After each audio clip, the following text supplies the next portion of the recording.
نعت پڑھنے کا ایسا صلہ مل گیا،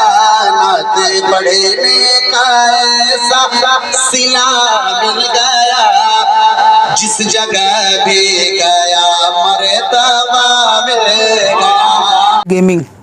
یہ کہتے ہیں کہ جی ایک لڑکی سے میں محبت کرتا ہوں، نکاح کرنا چاہتا ہوں، اور وہ بھی مجھ سے محبت کرتی ہے، نکاح کرنا چاہتی ہے، لیکن گھر والے راضی نہیں ہے، تو کوئی وظیفہ بتائیں۔ تو بھائی میں تو کوئی بابا تو ہوں نہیں میں ان کے گھر پہ جا کے بات کروں لڑکی کے کہ بھئی کیوں راضی نہیں ہے، یا آپ کو کچھ گھول کے پلا دوں ان کے گھر والوں کو کہ بھئی وہ کیوں راضی نہیں ہے۔ ہو سکتا ہے ان کو لگتا ہی نہیں ہو کہ آپ قابل آدمی نہیں ہیں، تو اس لیے وہ رشتے کے لیے راضی نہیں ہے۔ اور ہر ماں باپ جس کو لگے گا کہ سامنے والا لڑکا قابل نہیں ہے، نکما ہے، تو پھر وہ شادی کے لیے راضی نہیں ہوں گے۔ اگر آپ قابل ہوتے،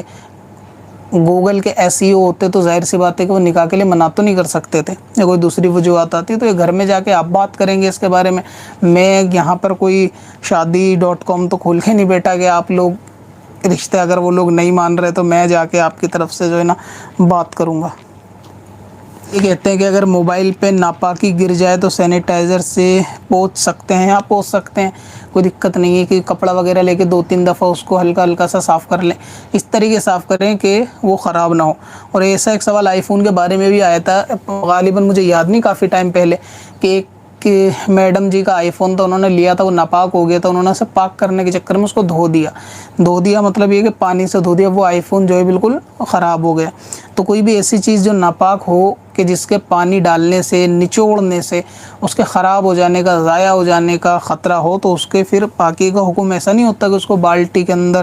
ڈبکیاں لگا کے اس کو دھو دیا جائے موبائل کو، اور نچوڑ شاید پائی نہ ہوں گی، نہ نچوڑ کے چھت وت پہ پھیلا دیتے تو شاید ٹاور وغیرہ بھی اچھے آ جاتے اس کے۔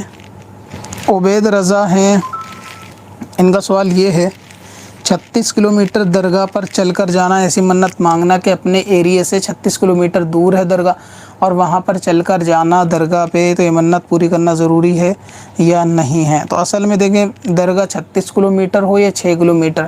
چل کے جانے والی منت یہ ضروری نہیں ہے کہ آپ اس کو مکمل کریں، اور یہ کوئی شرعی منت ہوتی بھی نہیں ہے کہ آپ اس کو جو ہے نا پورا کرنے کے لیے کسی طریقے سے جو شریعت کی طرف سے یعنی پابند ہو، تو ایسا نہیں ہے۔ باقی رہا یہ کہ اگر کوئی شخص کسی خاص وجہ سے، یعنی کوئی ایکسیپشنل کیس ہو، تو ایک الگ بات ہے کہ کوئی منت نہ ہو اس کی، وہ شخص پیدل جاتا ہو تعظیم کے لیے اس شہر میں یا اس ولی کی مزار پر، یا اس کا کوئی خاص مقصد ہو، اس کا ذاتی کوئی ایسا لگاؤ ہو کہ وہ بندہ پیدل وہاں پر جا کر حاضری دینا چاہتا ہو ان کی محبت میں، تو اس طرح درگاہ پر پیدل جانا یہ جائز ہے، اس کے من کی بات ہے، یعنی آدمی کی طبیعت اور کیفیت اور اس کی حیثیت کے اوپر بات ہے کہ اگر وہ اتنا چل کے جا سکتا ہے تو اس میں کوئی حرج والی بات نہیں ہے۔ باقی ایسا ضروری نہیں کہ منت جو ہے نا آپ درگاہ پر جائیں۔ اور دوسرا سوال آپ کا یہ تھا کہ اگر مزار پر منت مانگی لیکن کام وغیرہ ہو گیا تو کیا ایصال ثواب وہاں جا کر کریں؟